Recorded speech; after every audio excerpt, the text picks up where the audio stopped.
What is going on, everyone? We are here for week 12 of the Fanatec GT3 Fixed Track Guide series. This week we're at Bathurst, home of Australian motorsport, in the BMW M4 GT3. So it's been a long season. I hope you guys have had good success. I hope you guys finished well in the championships. Had a couple of race wins. It's been awesome to hear your stories throughout the year. So thanks everybody for watching these.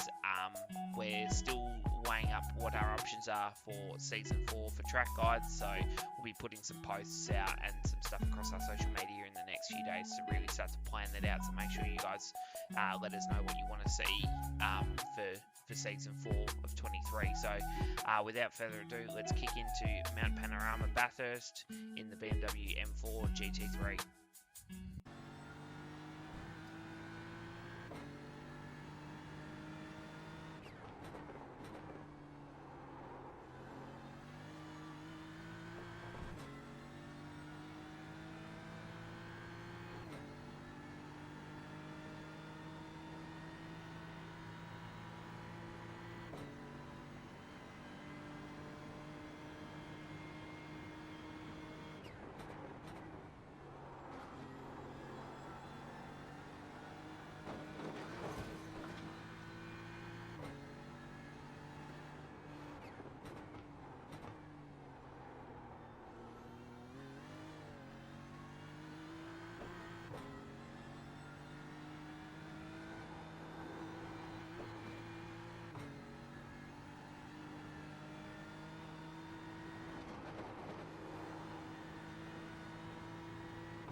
Alright guys, so now we're going to break down the lap. So as you're coming down into turn 1, you want to be as close to the right hand side of the track as possible. You're looking for the 50 metre board or the light pole just before the 50 metre board. That is your brake marker into turn 1. Nice big brake pressure. 4th gear, back to 2nd gear. I'm turning in just past this yellow fence change, so it goes from the steel arm coater, like a yellow painted. I turn in just past that point there. Turn the car in nice and early at the corner, but I don't really want to hit the curb on the apex until we get to this point here. So sort of just before we line up with the front of the house, so right at this point here. So you're sort of looking for that point. Then as you get off there, you want to try and get the wheel as straight as possible, as fast as possible, so you can really accelerate through the corner and drive the car up the mountain straight. This is going to be where you make a lot of time. If you mess up turn 1, you're going to bleed time the whole way uphill, and it's going to take a lot of time to try and catch it back up, and you're going to have to lean on the car more through the top section. Probably going to make a mistake because you're pushing too hard. So as you come over the crest, I start to set myself up on the left hand side of the track. So 5th gear, as you get up to here, you're looking for the start of the escape road. So definitely on a full tank, I'm more braking towards the start of the escape road. If I'm on a quali run or something like lighter fuel with warm tyres, I'm probably looking more at the point of the end of this little wall halfway through the little escape road bit. So probably about this point here. So 5th gear, back to 3rd gear. Now the trick in Griffin's Bend here is to turn in early and get the car to get inside the camber of the road, between the road and the curb. So as you turn in, there's no real official turning point, I guess you could say. You could use maybe like the catch fence bit, but it's kind of hard because you're probably turning a little bit early. So I turn at about this point here, roughly. There's no markers for me. And then as I turn the car in third gear, when I get the car to set the right hand tyres right on that white line. Don't touch the curb as per se, but get right in that gully. You can see how the road cambers into the curb, so that's the best sort of, like, it just feels like you hook into a groove and you're able to carry the speed through the corner. Then as you get to this point here where the fences, the wall of the pedigree sort of drops down a little bit, that's where I start to really pick up the throttle aggressively. The car's going to slide off the corner on the exit. You can use all this runoff curb and the wall. Be careful, it is quite easy to clip your wing on the wall, but also it does sometimes sound like you've hit the wall when you're actually just bottoming out on the curb as you're going up the hill. So use all the escape curb if you want to. You don't have to. I just find I'm able to pick the throttle up earlier if I do that. And then up the hill we go, up into the cutting. So fourth gear on the exit, running fourth up here. Okay, so I start to turn in at this Armco barrier just here on the right hand side. So as I get to this point here, it's probably just past it more at the telegraph pole, but I start to turn the car at the mother wall on the inside, and I clip the wall right at its point, so right at this point here. Then from this point, I let the car track to the middle, fourth gear, back to second. This is where you're sort of dancing on the brake, trying to get the car to slow and rotate. Now, I personally only go to about this point in the circuit. Now, there's two reasons for that. So, the first reason is there is a big bump on the outside here, and it is not so much in the GT cars because obviously you got ABS, but if you're driving a supercar around here, or Porsche Cup, or anything like that, as soon as you touch that bump, it locks the front tyre and you're in a bit of trouble. So I try and set myself up more in the middle.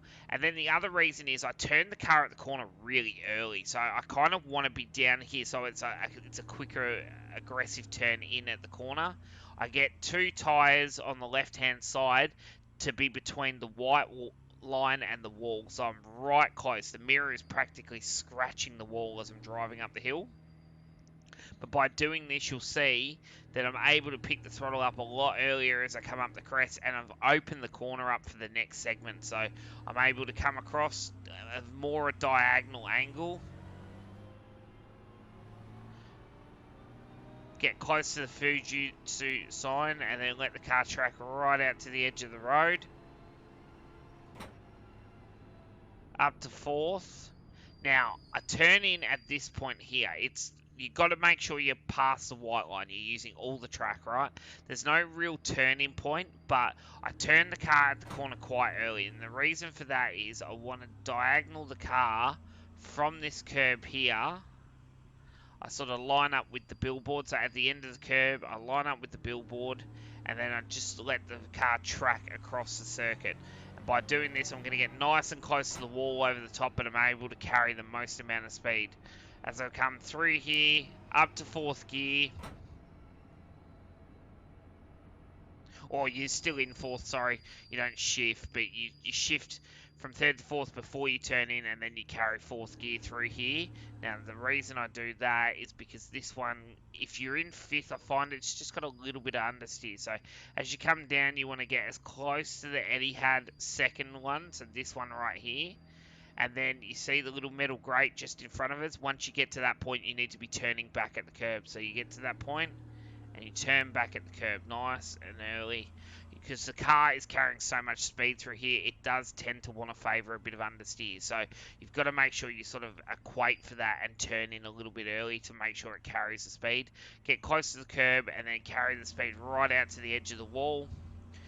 I prefer not to get close to that curb because it can upset you, but at the same time, if you've got to use it, you've got to use it as well. So then as you're coming up over the crest, I shift to fifth here.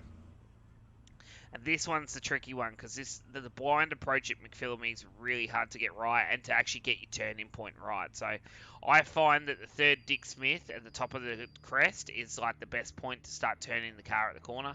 Fifth gear, it's a decent lift off the throttle to get the car to start to rotate in.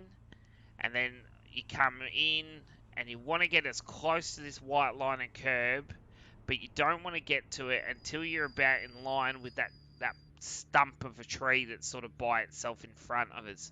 Then once you get to there, you're able to pick the throttle up nice and aggressively. Like, well, just continue to pick the throttle up. The car's going to track right out to the edge of the road.